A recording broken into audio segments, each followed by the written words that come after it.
Hey guys, in this video we'll discuss top players who definitely deserved to go to the World Cup, but were harshly ignored by their national team head coaches. Roberto Firmino's absence in the Brazil national team World Cup squad surprised a lot of people.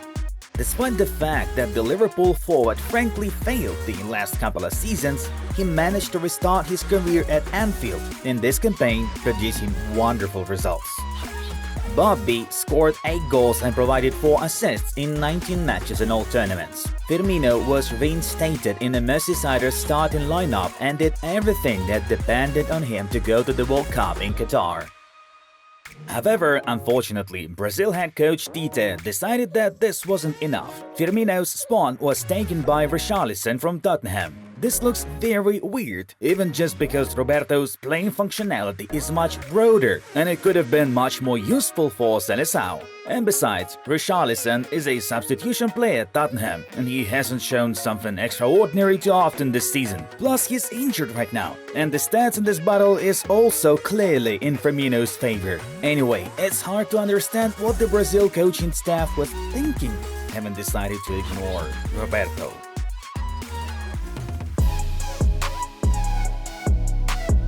Expected but still harsh. We're talking about not including David De Gea to the Spain national team squad for the upcoming World Cup.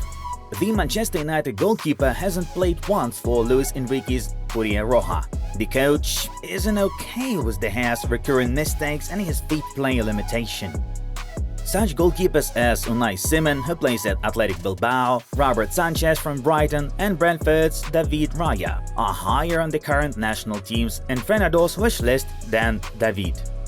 However, Enrique's negative opinion of De Gea is not exactly justified.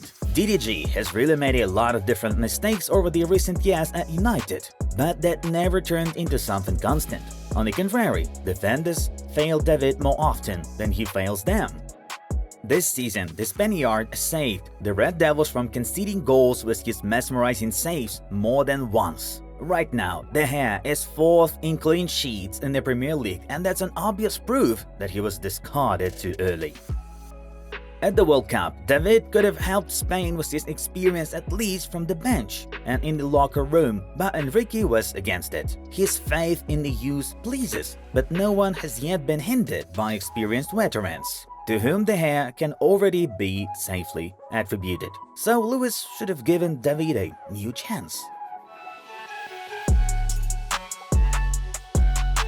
Along with De Gea, Sergio Ramos also suffered from Luis Enrique's stubbornness. The 36-year-old defender has made 180 appearances for Spain and scored 23 goals since his debut in March 2005. Ramos was one of the key figures in a squad that won the European Championship in 2008 and 2012 and the World Cup in 2010. His track record in the national team deserves endless respect, but the coach just doesn't care. Okay, we've already said in this video that it is those who deserve it with their form, and not just with their name and past merits, who should go to the tournament in Qatar. But the thing is that Ramos is still in great playing shape. Sergio's first season at PSG failed due to endless injuries, but now he has fixed all his health problems, gained excellent physical shape, and firmly settled in his starting lineup. On top of that, even in his middle age, Ramos manages to show development in technique. He beats opponents so beautifully that he could make many attackers jealous. But let's get to the main point. Ramos is not only about experience and trophies, but also about charisma, along with leadership qualities. No wonder the PSG players immediately came to the defense of the Spaniard, having learned that he wasn't called up to the national team. The belligerence with which Sergio enters matches would definitely not be superfluous for Spain at the World Cup. However, Enrique believes that Eric Garcia from Barcelona, who's very often messed up this season and has already received the nickname Spanish Harry Maguire, deserves a ticket to Qatar more than the PSG defender. It's very hard to see that. The World Cup without Ramos is something unnatural and just not right. Fikayo Tomori is not called up to the England national team for the World Cup. In spite of the fact that the defender has been playing amazingly for Milan for the second season in a row now and won Serie A with 17 clean sheets, Gareth Southgate decided he won't need Tomori.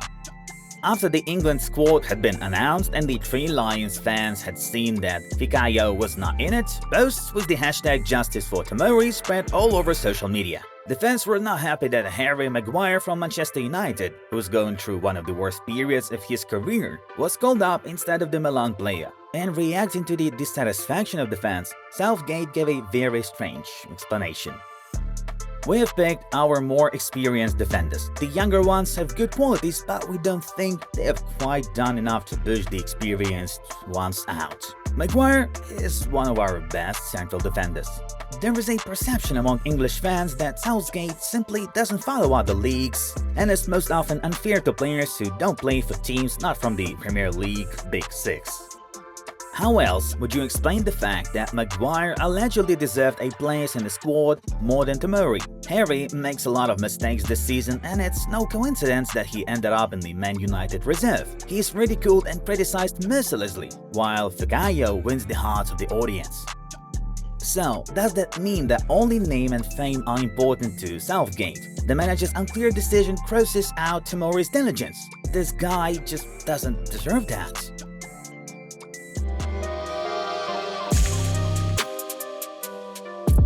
The fifth unlucky player on our list is Ferland Mendy. The Real Madrid main left-back didn't get a spot in the France national team for this World Cup. Even his excellent performance for Los Blancos last season, in which Mendy won the Champions League and La Liga with Madrid, didn't help the fullback.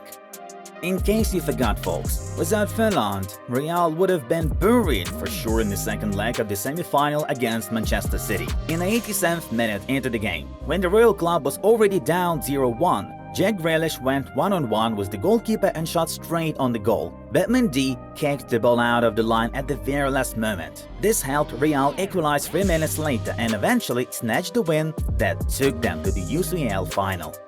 Sure, Mendy has his weak sides. He lacks agility and efficiency when joining attacks. But still, Ferland has much more advantages.